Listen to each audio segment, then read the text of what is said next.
Oke, bismillahirrahmanirrahim. Assalamualaikum warahmatullahi wabarakatuh.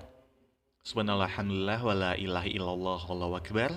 Perkenalkan, saya Nurul Fazil Saputro selaku koordinator dari Posko 54 KKN Reguler 79 UIN Wali Songo Semarang yang berlokasi di Desa Tegalawaton, Kecamatan Tengaran, Kabupaten Semarang. Di sini saya akan mempresentasikan artikel pengabdian masyarakat dengan judul Makna Pengharapan dalam Ritual Kungkum di Mata Air Senjoyo.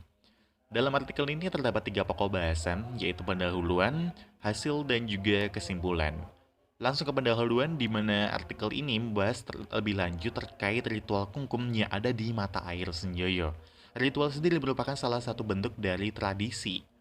Nah, tradisi sendiri merupakan kepercayaan, pemikiran, pemahaman, sikap, adat istiadat, atau perilaku individu ataupun secara kolektif dalam suatu masyarakat yang diturunkan secara turun-temurun dari nenek moyang.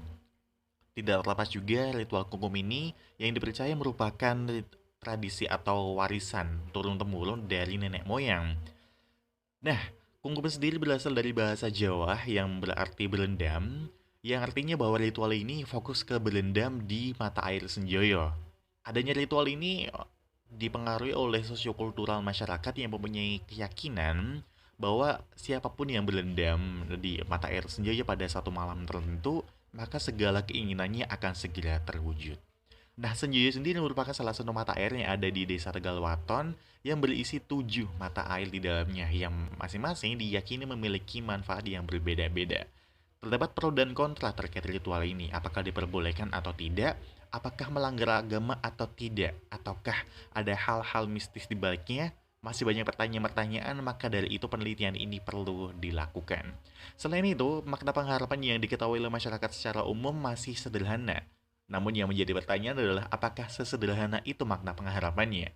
Maka dari itu penelitian ini sekali lagi perlu dilakukan dengan beberapa metode, dan metode yang dipilih oleh peneliti adalah metode observasi dan wawancara dengan pihak-pihak terkait seperti Budaya Tegalwaton, kemudian juga juru kunci dari Mata Air Senjoyo dan juga dari pelaku ritual itu sendiri. Dan berdasarkan hasil observasi wawancara didapatkan hasil sebagai berikut. Asal muasal dari ritual kungkum di Mata Air Senjoyo. Jadi asal muasalnya ada tiga versi. Yang pertama ini bermula dari kisah Rakai Pikatan, yaitu keturunan dari dinasti Sanjaya yang menjadi biksu, dan setelah lengser beliau melakukan semedi atau bertapa untuk penyembuhan luka dan mencari ketenangan guna memperdalam agama Buddha di sebuah sendang yang disebut sebagai Senjoyo.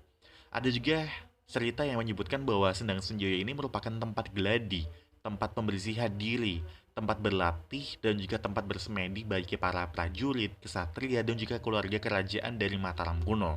Nah, kerajaan Mataram kuno ini keberadaannya diperkuat dengan adanya bekas candi di sekitar Umbul Senjoyo yang memiliki kemiripan dengan Candi Gedong Songo dan Candi Kelero, di mana kedua candi tersebut merupakan peninggalan dari kerajaan Mataram kuno.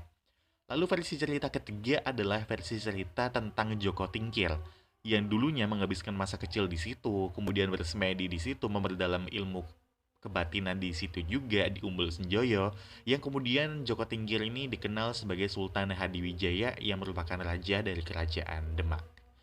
Nah, cerita-cerita tersebut terus beredar, terus tersebar dari mulut ke mulut sehingga menimbulkan keyakinan bahwa siapapun yang mempunyai keinginan atau mempunyai hajat dan ingin meminta keberkahan dari para leluhur, silahkan berendam di Umbul Senjoyo ini. Meskipun bermula dari kerajaan Mataram kuno, tapi ritual kungkum ini tidak ada kaitannya dengan kepercayaan animisme dan juga dinamisme, melainkan tetap tetap berharap pada satu-satunya tempat berharap, yaitu Tuhan Yang Maha Esa. Hal itu dapat dilihat dari prosesinya, prosesi pelaksanaan dari ritual kungkum ini sendiri, di mana dimulai dengan mandi, lalu berdoa di tempat petilasan Joko Tingkir, membaca tahlil dan mendoakan leluhur yang berkaitan dengan Senjoyo. Lalu berdoa mengenai keinginan yang ingin dicapai, lalu setelah itu baru boleh berendam hingga bahu terendam sambil mengagungkan nama Tuhan. Dan bagi pelaku ritual yang bertujuan untuk menyembuhkan penyakit baik fisik ataupun baik medik maupun non medik, maka harus diruqyah terlebih dahulu oleh juru kunci baru diperbolehkan untuk berendam. Kemudian setelah mereka selesai melakukan kungkum, mereka keluar dari sendang lalu berdoa. kemudian berterima kasih kepada Tuhan, alam, dan juga Sendang Senjoyo ini. Lalu pelaksananya sendiri dilaksanakan setiap hari malam Selasa Kliwon dan atau malam Jumat Kliwon sekitar pukul 10 malam hingga pukul 3 pagi. Dan lokasinya berada di 7 Sendang Senjoyo yang memiliki manfaatnya masing-masing sehingga disesuaikan dengan keinginan dan hajatnya masing-masing dari pelaku ritual. Lalu makna pengharapannya adalah dapat disimpulkan dengan satu kata bahwa keyakinan dari pengharapan ini sebagai suatu ikhtiar atau suatu usaha dari pelaku ritual untuk bisa mewujudkan keinginannya. Salah satu pelaku ritual juga mengungkapkan bahwa makna pengharapan dari kegiatan ini adalah agar manusia yang ingin memohon sesuatu kepada Tuhannya bisa lebih fokus dan tenang. Hal ini sejalan dengan waktu pelaksanaan yang dilakukan pada malam hari guna memperoleh ketenangan itu sendiri.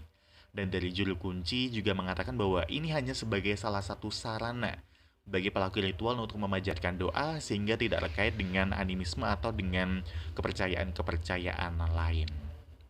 Nah, sehingga berdasarkan dari hasil-hasil tersebut dapat disimpulkan 3 poin. Yang pertama, ritual kungkum yang merupakan sebuah tradisi di desa Tegalwaton yang mana dilaksanakan di mata air Senjoyo dilatar belakangi oleh kisah dari Rakai Pikatan, Kerajaan Mataram Kuno, dan juga Joko Tingkir.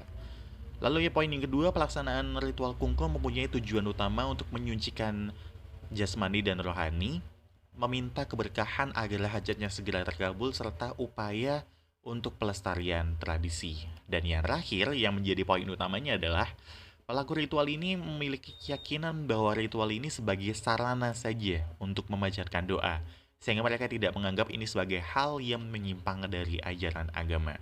Sehingga ini patut menjadi perhatian bahwa tidak selamanya semua yang ritual itu menyimpang dari ajaran agama. Terima kasih. Bila ada salah kata, mohon maaf yang sebesar-besarnya. Dan terima kasih atas perhatiannya. Wassalamualaikum warahmatullahi wabarakatuh.